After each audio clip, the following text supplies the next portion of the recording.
Hello and welcome, my dear friends. Welcome to the review of another interesting fountain pen. This time I have for you a beautiful German fountain pen from the 1980s, and it is produced by ROTRING. It is a metallic fountain pen that uses ink cartridges, international size ink cartridges. This is the actual pen. It's very slim, very elegant, specific to the 1970s and the 1980s. I bought this at my local flea market. I did not pay a large sum of money for it.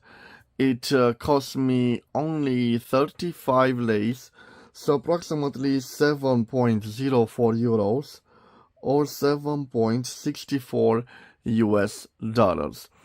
And it comes in this interesting finish, this steel, this brushed steel, very nice. I've seen other models on eBay that have the same brushed finish, but it's all covered in a layer of gold. Maybe they were gold plated, I'm not so sure, but I've seen another version of this fountain pen. I prefer this version because it's very nice. It's very good looking in my point of view. As you can see, the trims have this lacquer finish and the endings, the end of the cap and the symmetrical ending of the barrel. It is a slim fountain pen. I've told you that it is from the 1980s because we have this logo of ROTRING and also this small logo over here, which are specific to the 1980s. I found the information about the logos, the evolution of the logo of the firm ROTRING on an interesting site, which I recommend you to visit if you have ROTRING products. It's called rotringmuseum.com. And from there, I've established that this particular piece is from the 1980s, again based on the logo that is present on the clip. The clip is very nice. It is a smooth clip like this.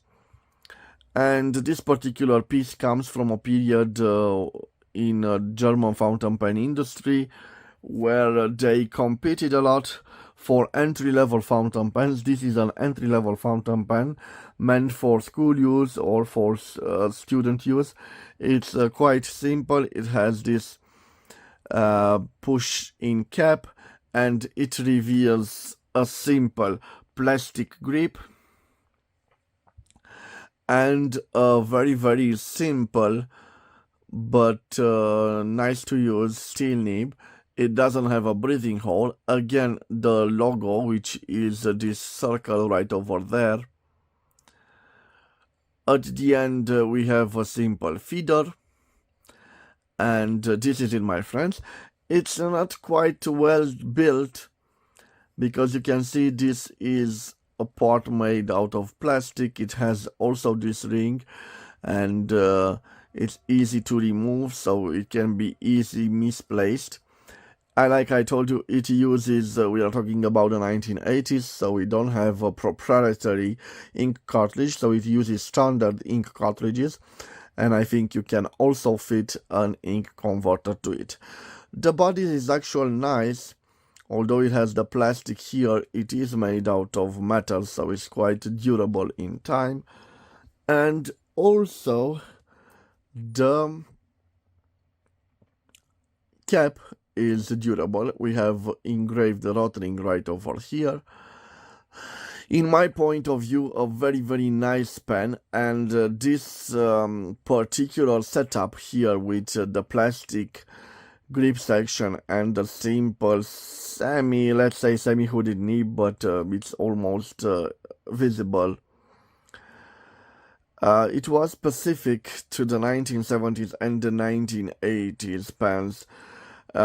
We have also Pelicans from that period of time, Geha, of course, and even Montblanc had tried to this with its line Montblanc Noblesse although that is not an entry-level pen, but certainly it has the slim look of the other competitors in the German market back then. Okay, my friends, so now without further delay, I will leave the dimensions of this pen on the screen. Let me give it a little bit of a comparison with the classic Montblanc 146 from 1983. Of course, a piston filler. There are different classes of fountain pens, but just for a size comparison with the real product that almost all of you recognize. But I also, like I told you, I will leave the actual dimensions of it on the screen, and then I will do the writing sample. Fortunately enough, I don't have ink cartridges at my disposal right now, so probably I will just dip the pen in ink. I hope you don't mind. Yes, I'm sorry for this, my friends. I don't have an ink cartridge available at this point, but certainly the writing sample will be relevant to this type of pen. Remember, it is very easy to clean, so you can take it out like this. It has a little channel in the middle. Yes, I think you can see it right over there in this lighting. And you can use a syringe, and you can easily clean it. Very easy piece to maintain in my point of view. So let me put it back together and see. I actually have a empty ink cartridge here. I'm sorry, I must show you. And it looks like this, so you can fit it. Actually, this is a Schneider, also a German cartridge, ink cartridge, but I will take it out. And for the writing sample, why not? I think I have a nice, interesting Faber-Castell ink, a turquoise ink, and I will use that ink for the writing sample. But before I will do that, let me change a little bit the angle of the camera. So like this, my friends, it looks nice. I have some piece of paper right over here. Okay, like this. This is the actual Faber-Castell turquoise ink. It is a very affordable ink and a nice ink. Fountain pen ink, turquoise, cannot be erased. Yes, I hope I can. Yes, this is the actual ink.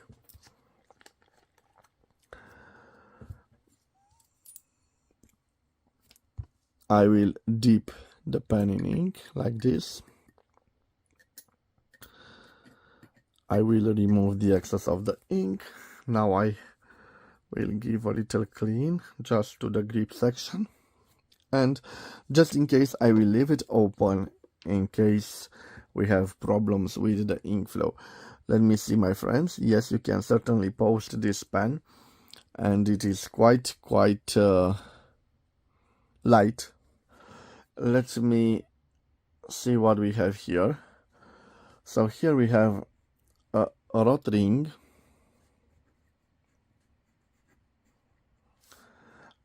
fountain pen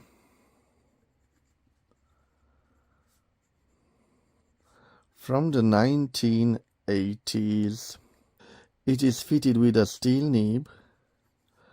Let me tell you, my friends, we have a very smooth nib, and based on the way it writes, I think we have a medium nib, a medium steel nib.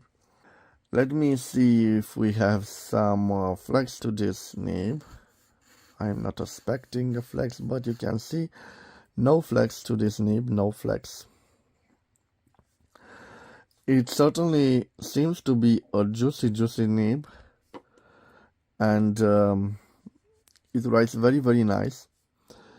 Here I will test if we have some line variance. So right here I'm not applying pressure. Here I'm starting to apply pressure, and you can see practically no difference between them, so no visible line variance. I'm quite pleased with this nib. It's very smooth. This is a signature, and it does it quite nice. And next to it we see if we have reverse writing capabilities. Reverse writing. It scratches a little bit, so no reverse writing. It writes like an extra fine one in comparison with the M it actually writes. And now, my friends, let me tell you about the Fox. So let me see right here, the